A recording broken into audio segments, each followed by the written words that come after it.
네, 그럼 이어가도록 하겠습니다. 자, 제가 쉬는 시간에 살짝 보니까 이 현재 스트롱 코리아 포럼이 진행되고 있는 현장, 온라인을 통해서도 많은 분들께서 실시간으로 함께하고 계신데요. 대단히 고맙습니다. 최근에 서로 만날 수가 없었던 이 쉽지 않은 시기를 겪고서야 이렇게 오늘처럼 함께할 수 있는 자리가 참 소중하구나 느끼게 되는데요. 오랜만에 이렇게 현장에서 함께하고 계신 만큼 소통하면서 또 함께하고 계시죠. 자, 지금 함께하고 계시는 이 스트롱 코리아 포럼은 소통 시스템을 통해서 실시간 질문을 받고 있습니다. 질문이 있으신 분은 명찰에 인쇄된 QR코드 스캔하시면 질문 남기실 수 있고요.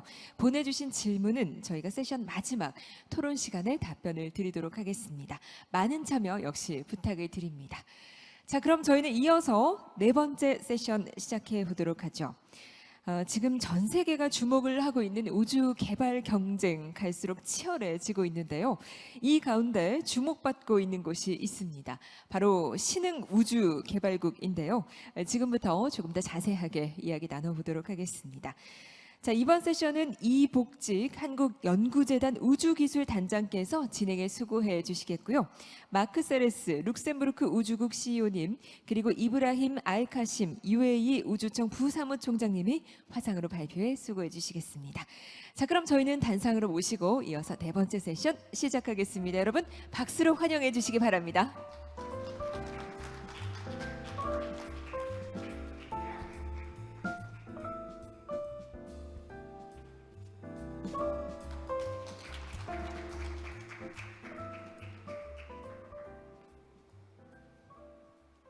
네, 진행 부탁드립니다. 저는 한국연구재단 우주기술단장을 맡고 있는 서울대 항공우주공학과 이복직입니다. 만나 뵙게 되어서 반갑습니다. 세션 4, 네 번째 세션 신흥 우주개발국에 함께 해주셔서 감사드립니다. 우리나라는 1992년 과학위성 우리별 1호를 시작으로 해서 93년 과학로켓 1호를 발사를 했고요. 그러면서 우주개발 첫걸음을 시작을 했었고, 지난 30년간 국가주도의 연구개발에 매진해서 한국형 발사체 누리호 2차 발사를 눈앞에 두고 또 한국형 달궤도선 발사도 눈앞에 두고 있습니다. 세계적으로 앞서 보셨다시피 뉴스페이스라는 새로운 패러다임이 등장을 하고 우주 산업화 및 민간 주도의 우주 개발이 본격적으로 펼쳐지고 있는 거대한 물결 속에서 우리나라의 우주 개발이 어떤 방향과 전략으로 지속되어야 할지 신중히 논의해 보아야 할 시점이라고 판단이 됩니다. 우리나라는 그동안 전통적인 우주기술 강대국들의 우주개발 과정을 따라잡으려고 노력을 해왔었는데요. 반면에 더 늦게 우주개발에 나섰음에도 혁신적 접근법으로 놀라운 약진을 하고 있는 우주개발 신흥국가들이 있습니다. 이들의 차별적인 전략이 주는 시사점이 있을 것입니다. 특히 유럽의 룩셈부르크와 중동의 아랍에미리트는 우주 개발에 있어서 대표적인 신흥 강국으로서 전 세계의 주목을 받고 있는데요.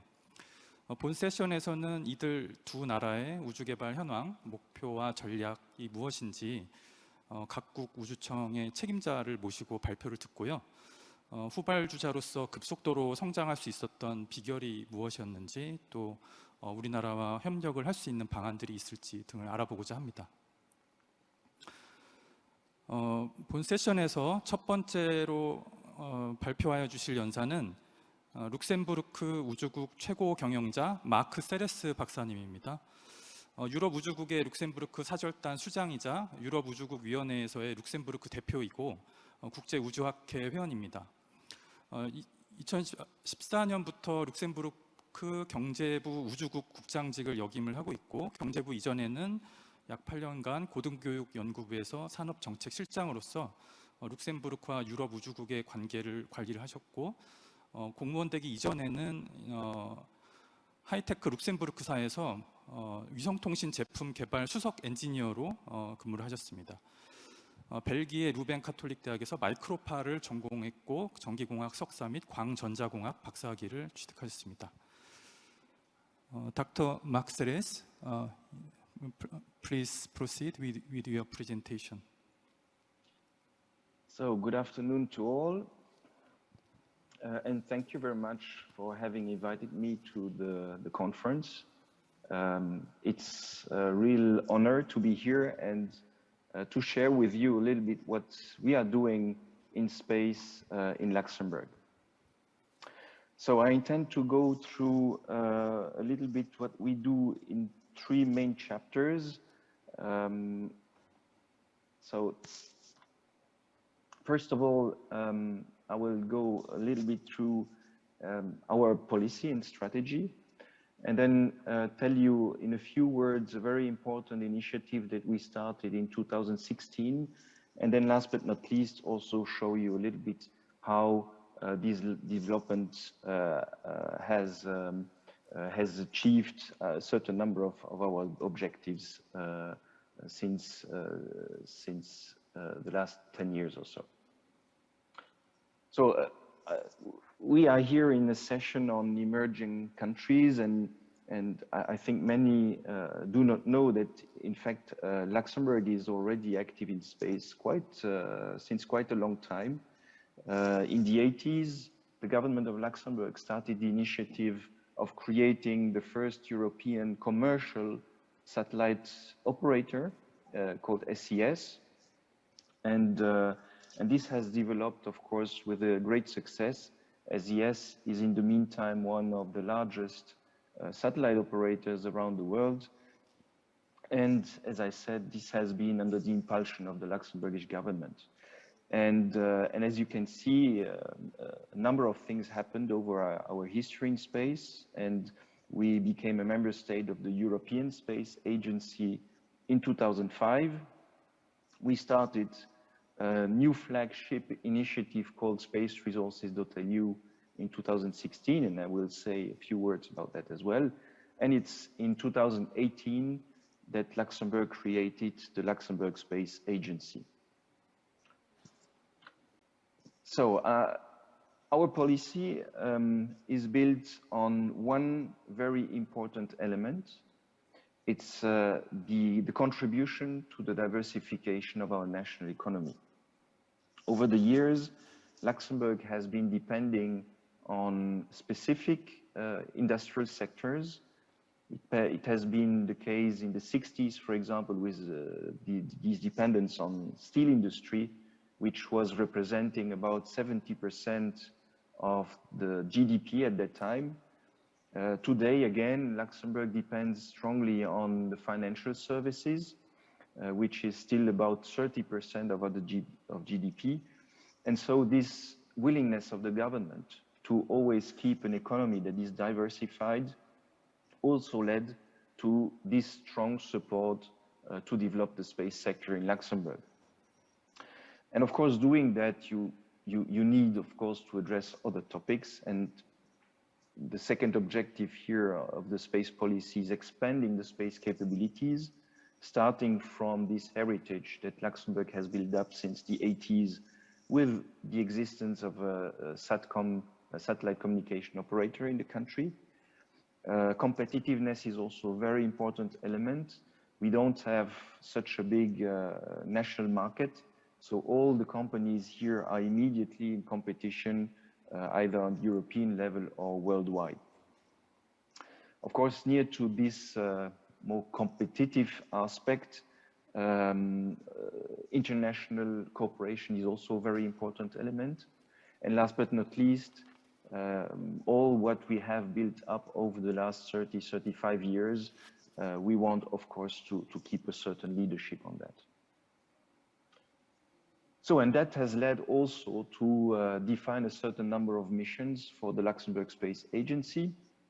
And you will not be surprised that the first of our primary objectives is, of course, to support the economic growth in the country. And so all our activities here are strongly driven, keeping in mind that what we need to develop here is economic growth for the country. In addition, of course, again, to enable this economic growth, we have to offer a good, favorable environment to entrepreneurs and companies here in Luxembourg. And so we are working more generally on enhancing our space ecosystem here. and that goes through legal and regulatory aspects, financing aspects, research aspects, and of course as well the third objective in developing talents. I think this has been a challenge for a lot of companies and even research labs to find the right skilled people. And so this is in the meantime also a strong driver of our activities at the agency. And last but not least, of course, near to these commercial competition, international cooperation remains also a strong driver to develop the space activities. So a short word about space resources, because space resources was an initiative that at a certain point gave a lot of visibility to Luxembourg, and this is maybe also the reason why some people think that we started being active in space only now about 6 years ago, but it's not true. I think we have this long heritage in space, but space resources is a very different nature of activity. If on the one hand our policy is very strongly driven by economy, here space resources is a more visionary endeavor where we clearly want to position Luxembourg on the longer term. And here about space resources, we talk about all the resources that we can find in space. It can be on Earth orbits, on the moon or moon orbits, the asteroids, being the ones that are near Earth asteroids or the ones in the asteroid belt, other planets like Mars and more. And all the resources we can find there can be used for application and supporting applications within space. And here you can see on the slide a few of those applications. Of course, life support to astronauts is extremely important. And you probably know also that a lot of exploration activities and human exploration activities will take place in the next decade with, for example, the Artemis program of the United States that has the ambition to bring again humans on the surface of the moon, and even more, starting to have more permanent activities on the surface of the moon. And it's just, you know, sort of logical that we also start then looking into the resources we can find where people will start living in the future. And resources on the moon will play an important role in all these endeavors, and it will also serve, for example, as propellant for launch vehicles or other vehicles, for construction of infrastructures, helping shielding radiations as well, all sort of manufacturing, etc. So this has a huge potential for the future. Of course, this is not exactly for tomorrow. We expect here that this will take the next few decades really to become more operational. But we are strongly convinced that this is not only supporting exploration endeavors, but this will also create a new economy in space. The day we will be able to use the resources and transform them, make manufacturing in space, this will dramatically change the way we behave in space. And so we consider in Luxembourg that this is a huge opportunity, and we want to position ourselves there. In the context of this initiative on space resources, we have created the European Space Resources Innovation Center, which is a unique entity in Europe, but I think also worldwide, where that will be specialized in research on space resources. But not only research. I think it's important, again, we have still this economic thinking in Luxembourg. That means that we want also here that the knowledge that is created through research is also somehow transformed in business and helping companies developing their activities. So those are the 4 pillars of ESRIC. And so this is a very important initiative that we have taken in the frame of Space Resources.lu. And this has been done as well in cooperation with the European Space Agency. ESA is a partnership is a strategic partner of Luxembourg for this initiative. And then just to show you a few figures, we are now taking some statistics since about 10 years on how our ecosystem has evolved. And you can see here that we experienced a dramatic increase since 2016. I think this is partly also due to our spaceresources.lu initiative. I think this has created a lot of debates, a lot of discussions, and has put Luxembourg on the international map. And you see that a number of entrepreneurs decided to establish in Luxembourg. And we hopefully will see that growth continuing over the next years, and also see the contribution to our economy growing as well. As you can see, there are some figures missing, but we are trying to complete these statistics this year, and hopefully later this year we will be able to show more complete statistics on the evolution of our ecosystem. For those who are interested to know more in details who is doing what in Luxembourg, we have set up the so-called Space Directory. The last edition goes back to June 2021, where we are listing all the research labs and companies that are active in space in Luxembourg. And so I would encourage all those who are interested to have a look at that. It's also existing in digital format on our website, so please do not hesitate to visit our website to get more information. And of course, I will be happy to answer all the questions after my colleague from the UAE Space Agency has also made his presentation. Thank you very much.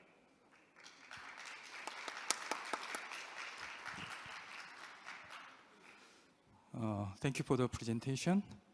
And let me introduce our second speaker. 예, 두 번째로 발표하여 주실 연사는 아랍에미리트 우주청 부사무총장 이브라힘 카심입니다. 2019년 아랍에미리트 국무미래부의 미래국 수장으로서 미래비전 강화, 국가적 도전 과제 및 기회를 파악하고 내각 자문을 제공하고 등의 역할을 맡은 바 있습니다. 우주국에서 8년간 경력을 쌓은 뒤 첨단 과학국으로 이동해서 부국장직을 수행했고 과학 및 기술 정책에 대한 자문, 연구 진행, 정책 브리핑을 제공하는 모하메드 빈 라시드 우주센터의 전략적 연구국 국장직을 역임했습니다. 2017년 2월 성공적으로 발사된 아랍에미리트 첫 번째 큐브 위성인 나이프 1호의 임무 관리를 맡기도 했습니다. 이브라힘 카심, now the time is yours.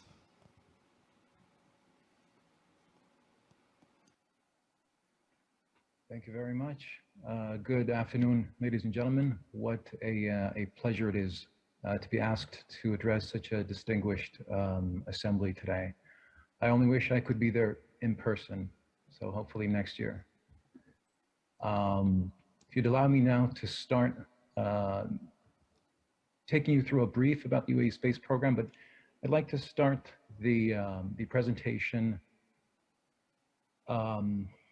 with this moment in the history of the UAE. This was in 1976, and to me this is one of the most powerful moments in the history of my country.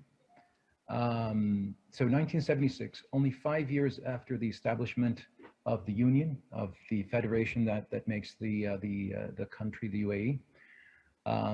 The founding president, Sheikh Zayed bin Sultan Al Nahyan, sitting right there in the middle, received a delegation from NASA, so 3 astronauts from the Apollo missions, and the gentleman on the right there with the glasses is Farouk Al-Baz, which is an American Egyptian scientist that helped set up for this meeting. The purpose of this meeting was to present to the president of the UAE at the time the space shuttle program, who had, the program that has not flown yet at the time. And I just want to set the scene so that you've a better understanding the country that these astronauts visited in 1976. Before the Union, the UAE was, or the population living in the UAE was one of the poorest populations in the world. Literacy was rare amongst people in the UAE, and 1 in every 3 women didn't make it through labor. And it wasn't for major complications, it was for the simplest of complications, because the population wasn't educated or prepared enough to deal with these. So you're talking about a time where astronauts come to visit and explain the most advanced piece of technology known to humans at the time to a country that is putting together its education system, building the infrastructure, building its hospitals. And you can't help but wonder what was going on in the mind of the founding president, and whether he thought he would stay there. He would live to see the day where we would have a space program and we would send one of our own into space. And so again, this was 1976, and the UAE space program didn't start for many years to come. 1997, not unlike my colleague from Luxembourg mentioned in his presentation, the UAE's space program began with investments in geostationary communication satellites.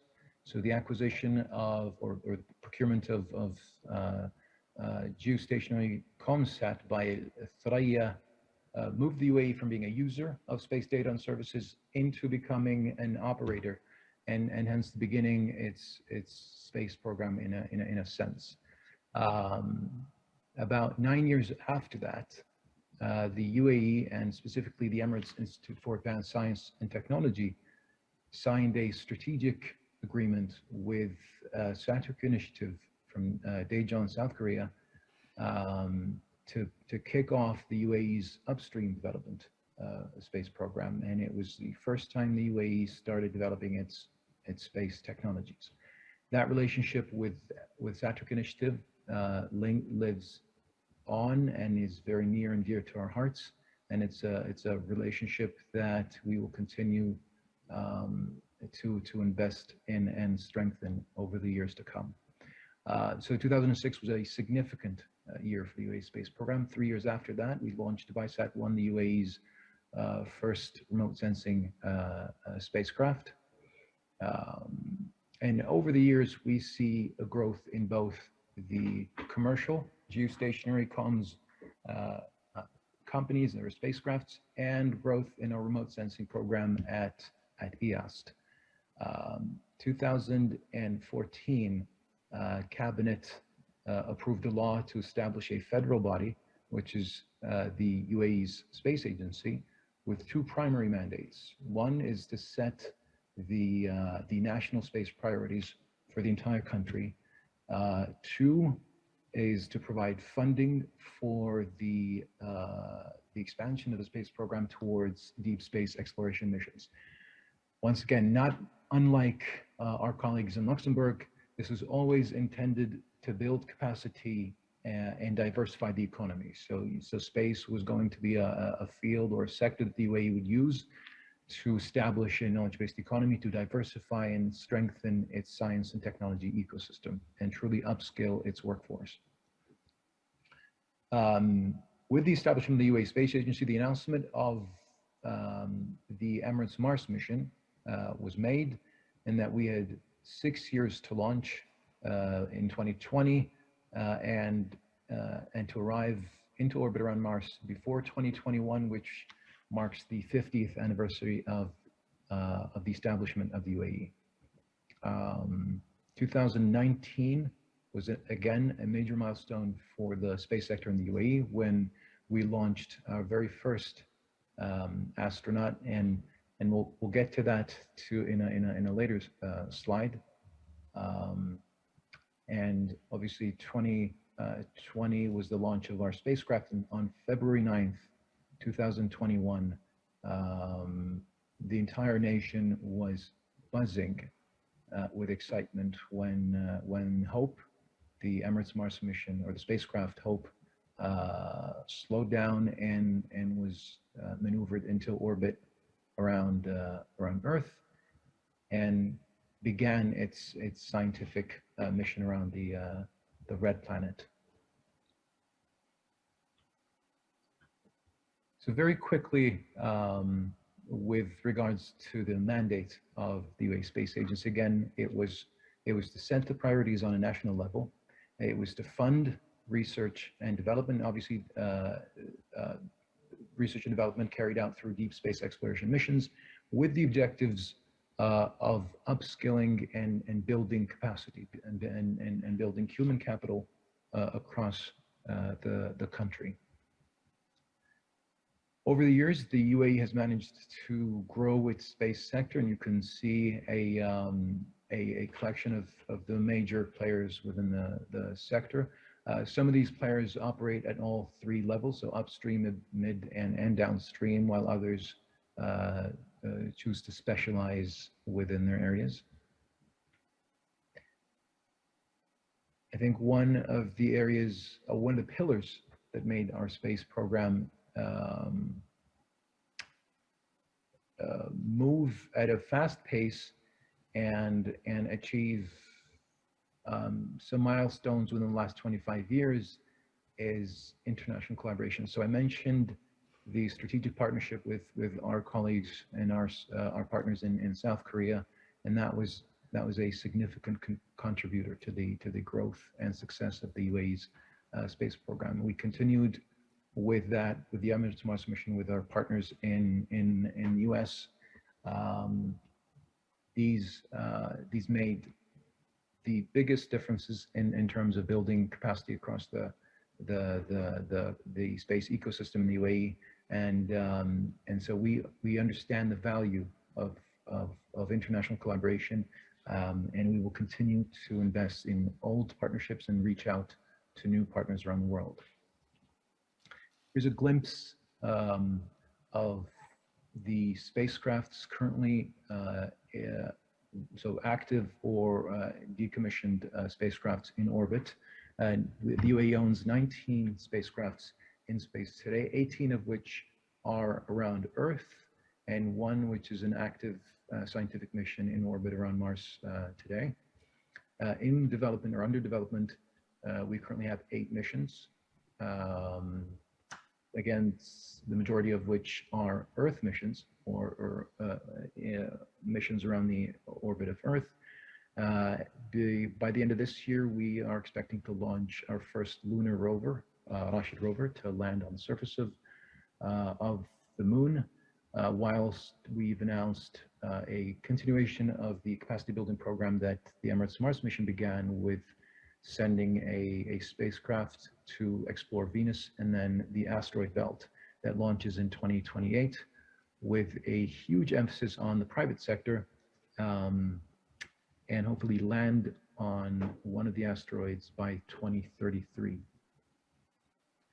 Again, space exploration, deep space missions have always been a main driver or a core driver of our capacity building within the space sector in the UAE. And these 3 missions mentioned earlier are our flagship deep space missions. So I mentioned 2019, the UAE launched its first astronaut to the ISS, and it's Hazza al-Mansouri, the first astronaut here on the left. The team has grown since then, and during the last recruitment process of the astronauts, we've added Noura Natrouchi, which we're very proud to say potentially would be the UAE's first female astronaut. Now, if you see on the mission patch up on the left, in Arabic, on the mission patch says Tamuh Zayed, which translates to the ambition of Zayed. And I'd like to take you back to the first image we saw, where you had a group of Apollo mission astronauts visiting the founding father of Sheikh Zayed. Maybe Hazza al-Mansouri got into orbit 15 years after the passing of the founding father of the UAE, but we know that it would have been a very proud moment to see that within 50 years, we managed to launch one of our own into orbit. Just a quick glimpse at some of the statistics within the space sector in the UAE. I think the powerful impact or the ripple effect of missions like the Emirates Mars mission have had a major effect on society and within the UAE. So we've noticed a huge increase in the desire of young Emiratis to join the space sector. Over the last 4 years alone, the private sector has invested over 9 billion dirhams into the space sector. We've seen the UAE arrive at around 80 plus companies and research institutions. And for a small nation, we have a workforce for about in space of about 3,100 employees, and it's one of the fastest growing workforces within the UAE's economy.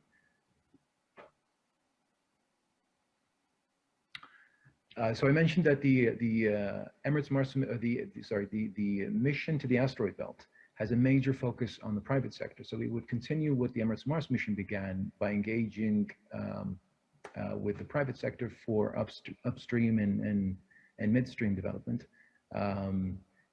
The asteroid belt would focus greatly on that, dedicating 50% of the development in the upstreams to private companies within the UAE. In order to support this, the UAE Space Agency has established a space economic zone in Masdar City here in Abu Dhabi. We are announcing another one in Dubai very soon, and a third one within our Northern Emirate territory. The idea is to provide a soft landing turnkey solution for startups, SMEs that want to establish themselves here, access to funding, and obviously contributions to these deep space exploration missions. I'm wary of the time, so my apologies for having to rush through the last two slides. I think this is it for me. Thank you very much for your time, and I'm again more than happy to answer some of your questions.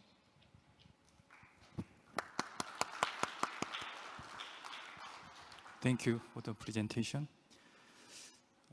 두 연사께 제가 순서대로 몇 가지 질문을 드리고, 그다음에 두 연사께 공통 질문을 또 드리고, 플로어에서 나온 그 질문들도 소개드리도록 하겠습니다.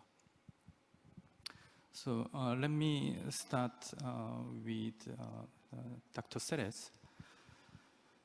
My first question is, despite the relative disadvantages of economies of scale in a small populated country, more than 70 private space companies are currently in Luxembourg. So although you mentioned in your presentation about some initiatives, so could you elaborate further about the secret to developing the space industry in a short period of time in a bottom-up way? Yes, of course.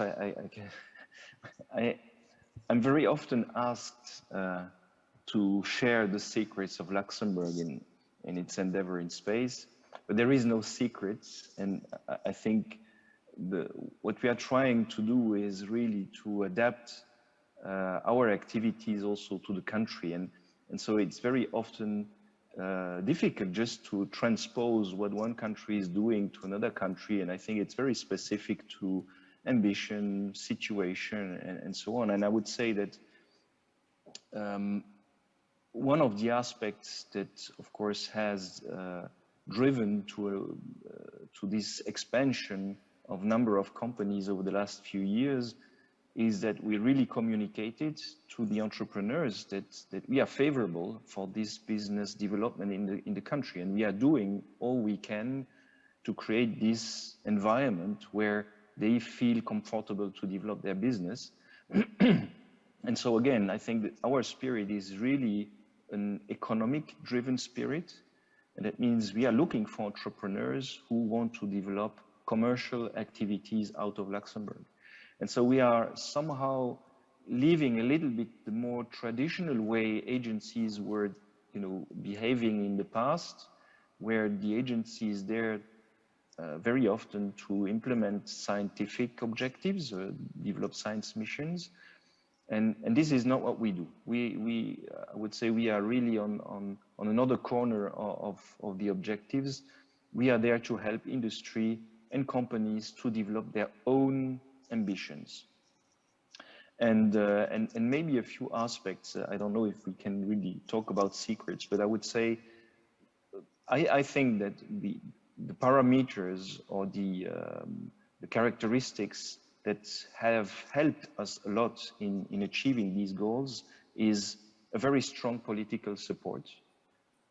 Space is very high on the government priorities in Luxembourg. We have a quite focused and targeted approach. So we don't try to do everything, but we try to concentrate on the things we believe will, contribute the most to achieving our goals. And last but not least, I think cooperation. We are a country that is, we are, in our DNA, we are always partners for others, and we try to be reliable partners. And as you can see, we are investing a lot of time and efforts and energy in being an active member in the European Space Agency, in the European Union, as well as in the United Nations. And I think this is also one of the elements, I believe, one of the characteristics that have helped us a lot now developing our ecosystem in Luxembourg. Thank you for the answer. 그러니까 뭐 특별한 비결이라기보다는 업체들이 민간에서 하고 싶은 일들을 자유롭게 할 수 있도록 국가가 적극적으로 지원을 해주고 또 정부는 잘할 수 있는 몇 가지에 집중을 해서 선택과 집중을 한 것이 비결이라면 비결이겠다는 말씀을 주신 것 같습니다. That leads to my second question for Dr. Seres. So your country seems to be focusing on space development with a clear goal of securing space mineral resource from an industrial perspective, beyond mere curiosity or scientific missions. However, it will take a considerable amount of time and cost for private companies to make some tangible profits in space mining. So how do the roles of the government and private companies divide in these massive projects? Well, of course, we have to recognize that this is a long-term objective. There will be little companies being able to, if I can say, make money with space resources related activities in the short term. But this is not our vision here. I think our vision is to develop these capabilities now over the next decades so that Luxembourg can play a role there in the future, because we are convinced, and this is only a question of time. It's not if it will happen or not, it's a question of time. This will be developing in the future. And one simple example of that is the renewed strong discussions in the United Nations. I think shortly after we started Space Resources.lu, COPUOS, the committee in charge of following the space treaties in the United Nations, has put again this topic on its agenda. That means that there are discussions with all the member states of the United Nations about space resources now since, I would say, 3 or 4 years. And a fantastic achievement last year, it has even been decided to create a dedicated working group on that. And that means that even though we know that all these discussions may take time, and as you said, it's not only the legal aspects that will take time, it's also a question of developing the technologies, it's also the question of developing the value chain. We need companies that are able to address all these aspects of the complete value chain to make an economic construction, if you like, around the space resources. But I mean, it's unbelievable to develop further our human space activities in the future without considering the use of space resources. Another simple example, we have to take everything with us for the moment when we go into space. And of course, the moon is not so far away. I think it's just a matter of a few days to go there. But if we want then to go to Mars, we talk about several months to go to Mars. And I think this becomes even more evident or obvious that we need to be able to use the resources if we want to develop our activities in Mars on the future. So the moon will be the first sort of playing field to develop all the technologies and the capabilities to do that. And then we will be able to use them for other exploration endeavors and also for more economic activities in the future. So yes, will take time, but I believe that it's a matter of maybe 10, 15, 20 years before we see real operational activities happening in space resources. Thank you. 단기간에 뭐 민간 기업들이 그 이익을 낼 거라고는 마찬가지로 그렇게 생각하고 계시는 않는 것 같고요. 그렇지만 장기적으로 이것이 분명히 벌어질 일이고 성공적일 일이라는 것에 대해서는 한치의 의심 없이 국가적으로 방향을 잡고 진행을 하시는 것 같습니다. 좀 그런 측면에서 저희가 배울 점이 있다고 생각이 되네요. Let me, for now, move to Dr. Kasim. So the UAE surprised the world by skipping the lunar exploration and successfully sending the Amal probe to Mars orbit. So it would not have been easy for you to set such a challenging mission goal without enough space heritage. So I wonder if the decision-making process was smooth in your case. I want to hear what was the driving force behind the success of Amal project. Thank you for that question. I don't think any of the decisions made throughout the space program were ever smooth. I actually remember the day we were told, we got a phone call from cabinet saying, look into the possibility of sending a spacecraft to Mars. And we were petrified by the thought, because up until then, we were used to these LEO missions, Earth observation missions, that we were making incremental improvements on, cycle after cycle. And here we got a request to do something completely different and a lot more complicated. But I think missions like the Emirates Mars mission are very important. Maybe specifically to the UAE, but to us, it is what the Apollo missions did to the US. It created a ripple effect across the economy, society. We saw impact on universities and research institutions across the country. Young people very excited to be part of the space program. It's not uncommon to come across skepticism in why are we investing in space. I mean, even with everything that has been achieved, people still feel that governments should prioritize different sectors. And investing in space is a luxury, but the effects that we witnessed, or we've measured from the Emirates Mars mission, really speak volumes of the value of investing in these type of missions.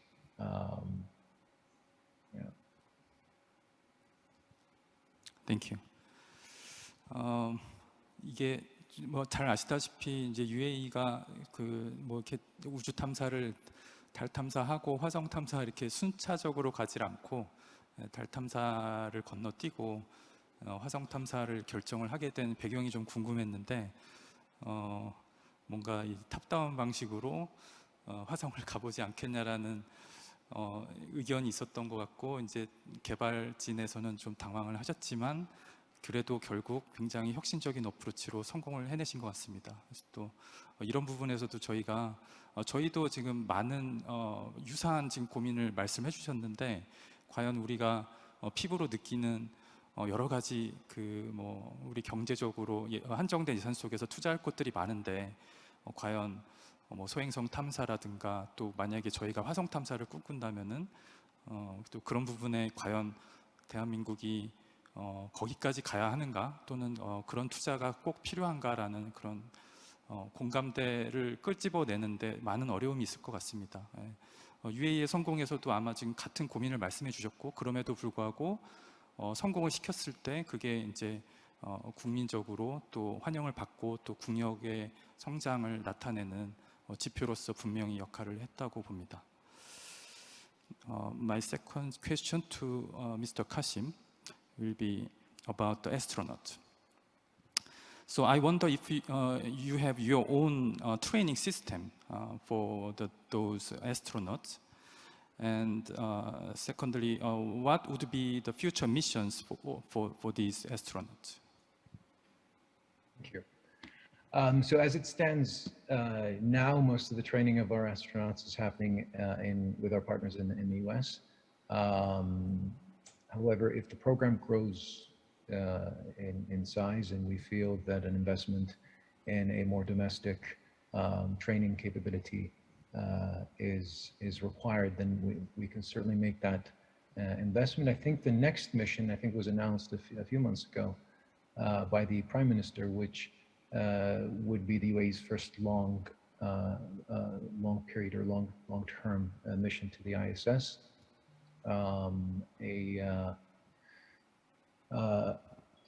We're very excited to look at who potentially would be one of the 4 astronauts to go up there. Personally, I have my wishes, but I think what we've gauged so far since 2019 is great public excitement with the astronaut corps, and I think it would be something that we would continue to invest in.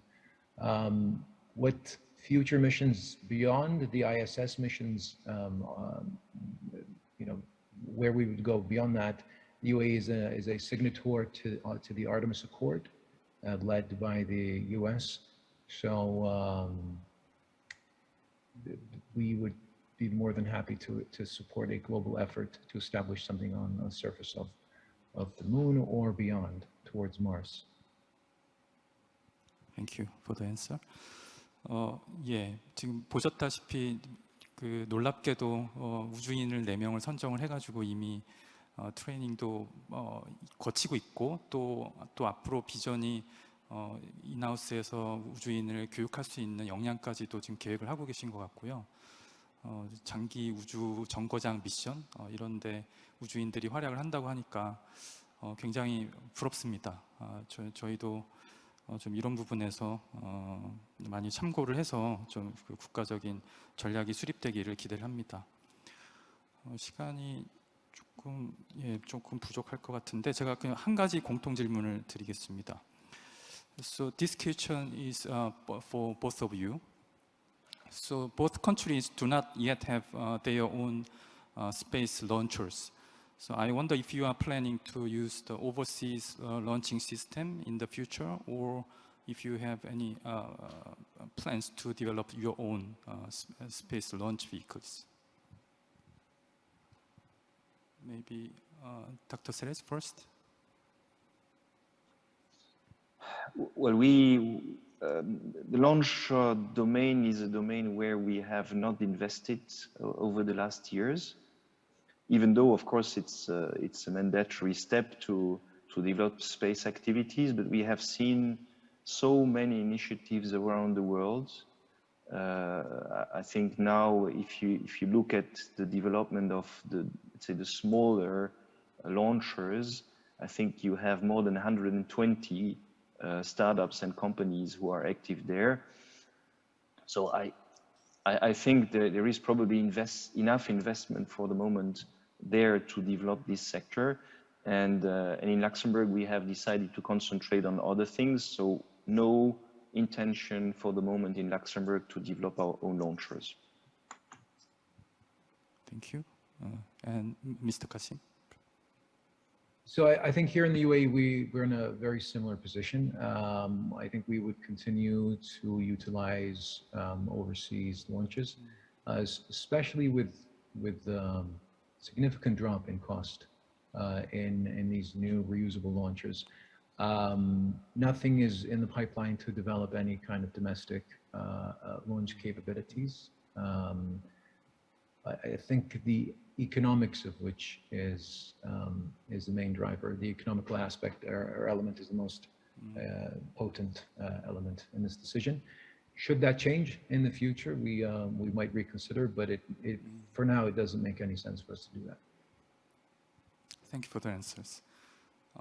두 나라 모두 공이 발사체를 자체 개발할 계획은 없다고 말씀해 주시고요. 그것은 오로지 이제 경제성을 따졌을 때 아직까지는 해외 서비스를 이용하는 것이 경제성이 높다고 판단하시는 것 같고, 뭐 경제성에서 오히려 필요하다고 생각이 되면은 자체 개발도 계획을 언젠가는 해볼 거라고 하시네요. 지금 추천이 제일 많이 들어온 질문을 플로어에서 주셨습니다. 이거를 쓸까요? 네. So 질문이 what would be benefits for South Korean satellite business company to establish its new business in your country? 예, 이게 for both of you. It's a question for both of you. So Dr. Seres first. Okay, so I start.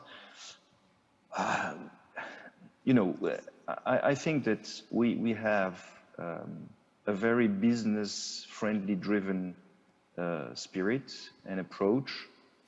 And so I would say that for those companies that are established in other parts of the world and who need somehow to be present in Europe, Luxembourg makes definitely sense to establish also part of their business. By the way, we have already the case. I think there is already, to my knowledge, at least one Korean company that has established also an office in Luxembourg. And so that means that this has already happened, and then we will see, of course, if more will develop in the future. Thank you. And Mr. Kasim. I think one major benefit is half of the engineers in our space program speak Korean, so that would make things a lot easier. But I think companies would benefit from a wide variety of not only funding, but access to these new ambitious missions to deep space. The space economic zones I mentioned in my presentation, the primary objective of these zones is to provide a very soft landing for these companies to be established within them, and then have access to a large network of both private and public institutes within the UAE's space ecosystem. The UAE operates as a gateway to the GCC and the larger MENA region. So another benefit would be accessing the region through the UAE. Thank you. 이미 많은 그 콜래보레이션이 이미 이루어지고 있는 것 같고요. 각국에서 베니핏이라고 할 수 있는 그 여러 가지 요소들, 뭐 경제 자유지대를 비롯해서 말씀들을 해주셨습니다. 질문들이 더 많이 있습니다만 지금 시간이 다 돼가지고요. 이것으로 저희 세션을 마무리하도록 하겠습니다. 멀리서 본 포럼에 참여해주신 연사 두 분께 큰 박수 부탁드립니다. 네, 여러분 큰 박수 부탁드립니다. 네, 아울러 자장님께도 감사 인사드리겠습니다. 고맙습니다. 자, 이렇게 다른 나라의 사례들 또 시간 가는 줄 모르고 또 함께 들었는데요. 정말 각 나라마다 우주를 탐험하기 위해서 각자의 계획과 노력으로 또 열심히 최선을 다하고 있죠. 이런 움직임 덕분에 대한민국 역시 우주 개발에 더욱더 긍정적인 자극을 받게 되는 것 같습니다. 우주 산업 또 우주 개발에 있어서 대한민국의 좋은 선례로 꼽히는 그날도 역시 금방 오지 않을까 기대도 됩니다. 고맙습니다.